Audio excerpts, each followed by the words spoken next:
Hello, after 130 hours in this game, I decided to make a review for it, so let's begin with the Darkest Dungeon review. The first section is the story. You inherit the estate from a relative who opened the gates to dark dimensions, and it's your turn to clean the mess and defeat the evil that emerged from the Darkest Dungeon. Reminds a bit on Diablo 1. Instead of Diablo 1 had a cathedral, we have now a Darkest Dungeon with a turn-based combat. So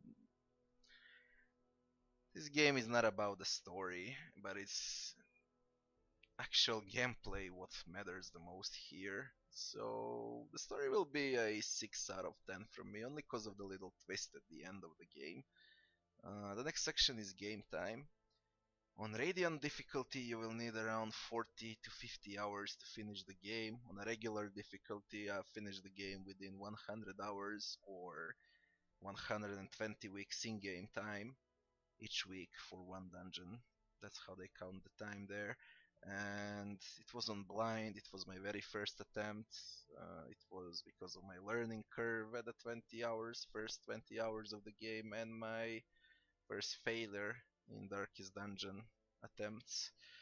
I think that once you get to know the game, you can finish it in around 70 hours on regular difficulty. Radiant is like 20% easier. You need to know what type of class goes in there, or you're dead. It's simple as that. I guess the time for your money is fine, and I'll give this one an 8 out of 10. The next section is game difficulty. This game has the title as one of the hardest games in the last 3 years. For me, it was hard at the start, but later on, like 20 hours later, I figured the priorities, what relics do I use, what my team composition would be, and how to manage the small inventory, very small inventory. This game requires time and learning, and most of the players just quit the game after 3 to 5 hours of their failure, so it's not friendly and it doesn't hold your hand, and I really appreciate that. But once you get to know it, it becomes very addictive and fun. For the difficulty and variety, considering it's an indie game, I'll give it a 10 out of 10. That's how you do a challenging and a fair game. I had my fun with it. Game bugs as the next section. What a game. I haven't had a single crash or a bug in 130 hours. Everything is polished and the game shines in that regard. 10 out of 10 here without second thoughts. Next section is maps and graphics. In this game we have 5 different maps: Ruins, Weald, Warrens, Cove and the Darkest Dungeon as the final map. Each of those locations have 3 different levels, from 1 to 3, 3 to 5 and the last level, with unique monsters and boss fights, except the Darkest Dungeon that I don't want to spoil. Graphics are great, very nice art. It's very dark ambient wherever you decide to go, and I liked it a lot. We have small maps, medium maps, long maps, and huge maps. Of course, the longer the map, the bigger the reward, but the greater the risk. Again, for an indie game, it's very well made, and I'll give it a 9 out of 10. Gameplay. The most important thing in this game is the gameplay. It's a classical turn-based dungeon crawler that provides challenge and thinking, strategizing, and choosing your party smartly before you enter the dungeon. The game is very well balanced and fair. You need to worry about 2 factors once you enter the dungeon. The first factor is your HP pool, the second factor is stress and the amount of stress that your champions can handle. Um, when one of your character dies, they're permadead. There are no saves and loads in this game, only autosave once you complete or fail the dungeon. When your champs reach 100 out of 200 stress, they have a slight chance to become valiant and bolster your whole party, or to go completely insane and deal additional stress to your party. Once the character reaches 200 out of 200 points in stress, they'll suffer from a heart attack, die in an instant, and deal stress to your whole party. As I said, they stay dead, no saves, no loads. Um, your main goal is to reach the darkest dungeon, and all the bosses here are optional, but I would strongly advise you to go and see every boss and loot them all because they give good rewards. Each champion gains a positive or a negative quirk by interacting with objects or once you finish the dungeon, the quests. They can also suffer diseases inside the dungeons, but you can treat those when you're in town. Same goes with stress. You can treat and cure stress when you're inside town. I'll give gameplay and immersion here a 10 out of 10. I enjoyed every moment, absolutely every moment in exploring these dark passages. We go to the next section. It's itemization. Um, Give me a second.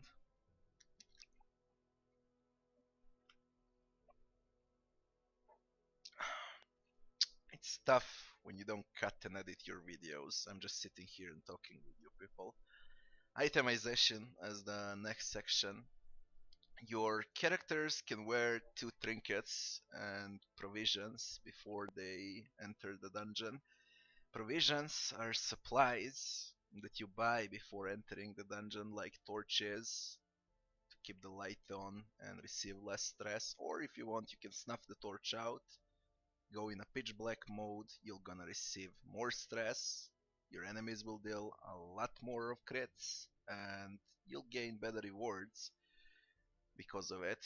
Then, as provisions, you can take bandages to stop the bleeding, anti-venom to stop blights, holy water to recover corrupted altars, showels to remove obstacles, and keys for treasure chests. Each trinket gives something good and something bad in return, so you'll need to find the perfect balance. Um, I wish the inventory had at least 4 more slots available for the actual looting when you're inside the dungeon, because the inventory here is the biggest headache, and its space. Mm, I'll give it a 7 out of 10, only because of the stupid inventory management. Next section is leveling. You can level your champs in many different ways. Their weapons, their armor, their skills once you're in town. You can also level all the buildings inside the town to gain even better upgrades. You spend heirlooms and coin for leveling. Um, Heirlooms is for the buildings, and coin is to level up your skills, armors, and weapons. Um, there's a lot of diversity here in leveling, and it's well done. I think that 8 out of 10 seems fair. The next section is classes.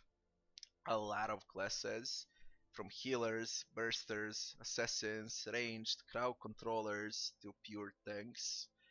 They covered a lot with exactly 15 different classes, and each one of them is good for a specific location that you visit. Um, there are a lot of good combinations that you can go to, and you should test every class, see what suits you the most. But my personal favorites were Helion at spot number 1, Bounty Hunter at spot number 2, Occultist at 3rd spot, and Plague Doctor, Jester, or Vestal at spot number 4. Diversity in classes will get a 9 out of 10 here. And the last thing I wish to speak about is sound and music. A great narrator with epic voice will follow your actions through a whole game.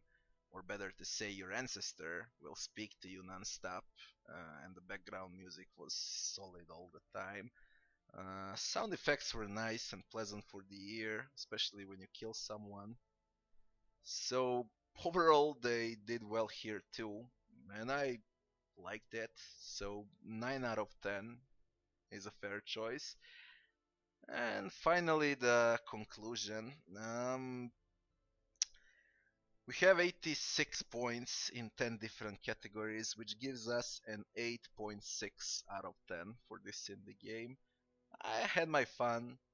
I spent a lot of hours in it, and I believe that this game is worth every buck if you like turn-based combat and good challenge too.